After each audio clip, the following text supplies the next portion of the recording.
we all sort of met each other on the socials, basically on Twitter, and found that we were listeners of Busted Open. You would hear people call in. I would hear, Joe from North Carolina and Chris from Baltimore and Tony the truck driver, Tony the bus driver, now tantalizing Tony, and then through the years you hear all these people, Yeah. but we met as a small group, and at the time it was our friend Joe. He moved on to other things. He's with without any drama included. He moved on. He's with Wounded Warriors, and he's doing a lot of good things for himself and for Wounded Warriors. So best of luck to him, and that's that. But it went from another name, from the Nation's Show to the Nation's Corner. How we met was at the beginning of the pandemic, was Busted Open all of a sudden is not on the air. And then we were all like, we were on Discord and everything, a whole bunch of us. And we would listen to the show every day. And then we were like, what are we going to do? And then we got together through Discord, kind of through Zoom and this and that. We got together. We watched that first WrestleMania together, a bunch of us. And through that, as time went on, it narrowed down to a core group of people, which at times can number about 20 to 25 maybe. But there's a core group of people that we get on with each day, and get on Zoom and we talk to each other. It went from WrestleMania, then it was, let's watch Raw together. Then it was, let's do that. Then it wanted to be 7 days a week. We get on Zoom every single night from 5 to 10 to 20 of us at a time. We'll be on talking, and we just love each other. We're a family, and it doesn't matter, no matter what politics, no matter where it's across the United States, everywhere. And we just love it. And then when we got together, we really bonded. The first time everyone got together was at a Mission Pro show. Mission Pro? Yes. And that was the first one, and it gelled from there. Then we went to Baltimore Celeb Fest, and WrestleMania. We're all planning for WrestleMania 40 next year. We want to be everyone in the Busted Open Nation. But from that, we just became friends with wrestlers and with Dave, and just it's really gone beyond our wildest dreams. From just doing, hey, let's do a show. We're going to keep wrestling talk going if we don't know that Dave is coming back. And then when Dave came back, by hook or crook, of course, Dave is just like us.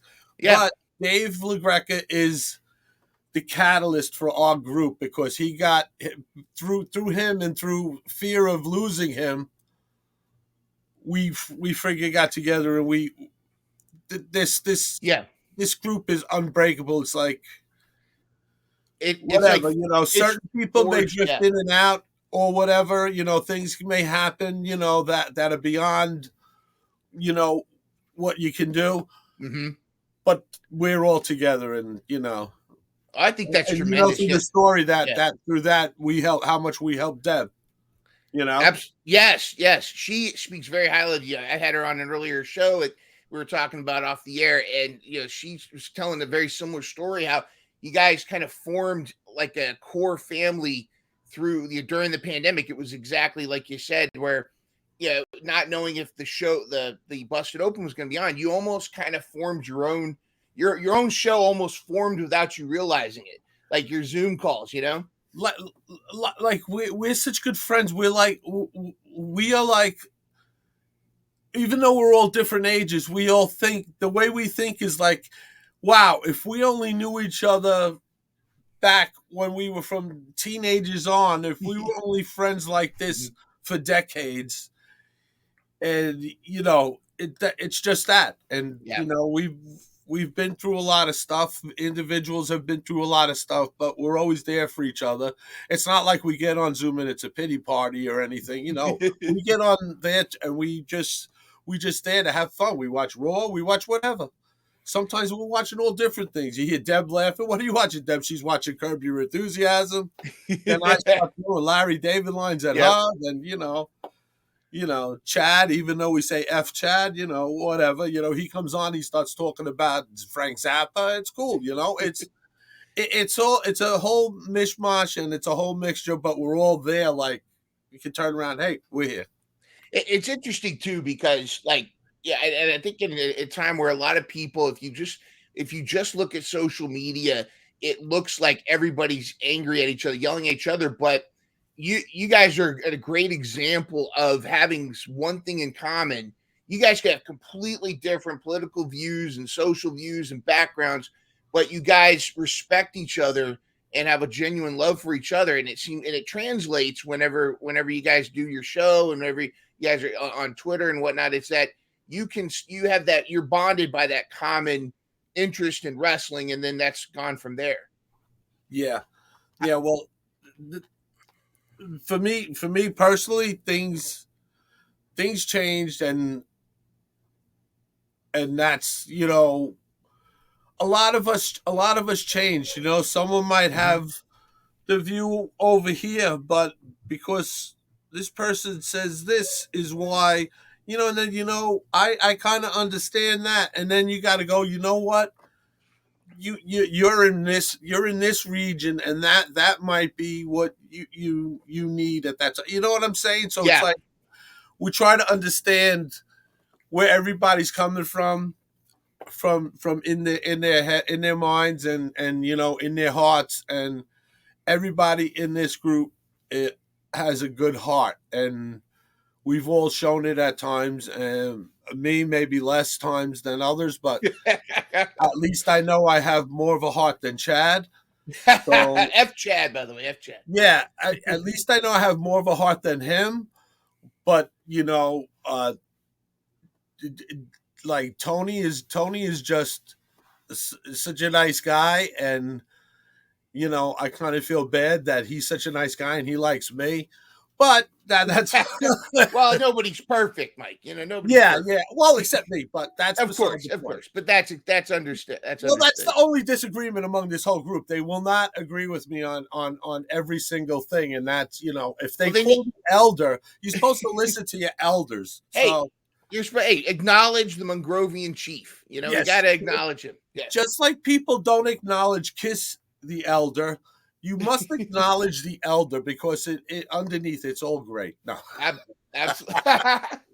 Well, I think it's tremendous. Yeah, there's something about like communities where when I was growing up, kind of similar to what you're saying. When I was growing up, I barely could find anybody that was interested in wrestling. It was like when I would in high school, I would talk to people. I was on the wrestling team, which obviously is not pro wrestling, but even I couldn't find anybody that was into like the WWF at the time.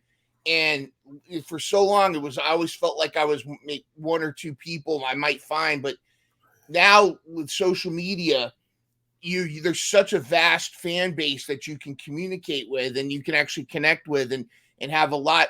And I feel like in general, whatever you're into, you now can find a community that shares that interest. And I always feel like it's the little girl in the Blind Melon video where she's trying to find her people, and she finally finds a bunch of people in bee costumes.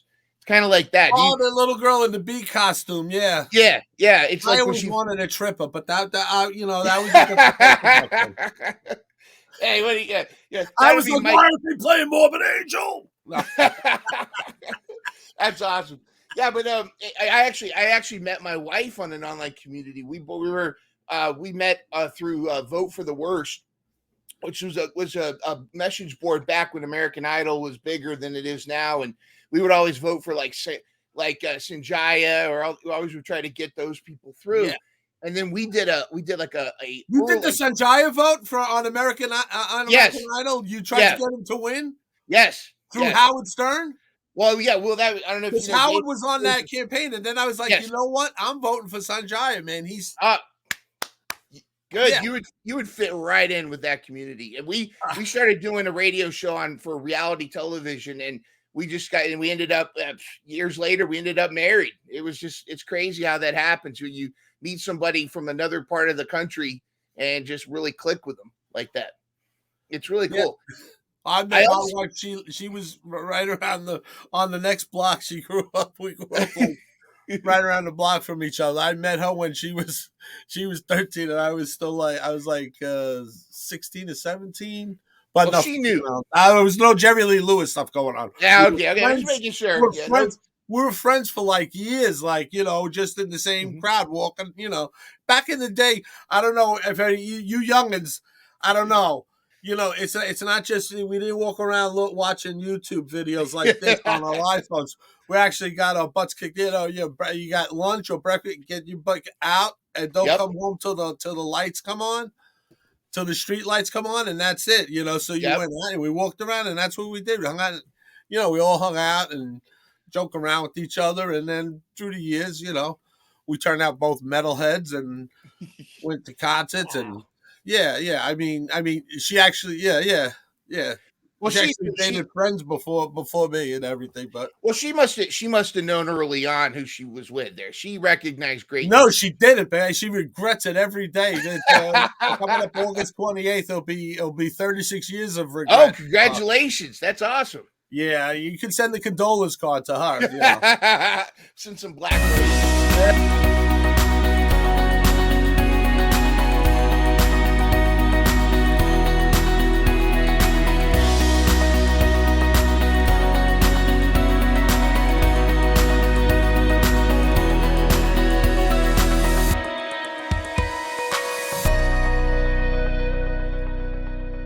Catch new episodes of Mental Health Mondays every Monday morning at 7 a.m. Start your week off with a smile and some inspiration.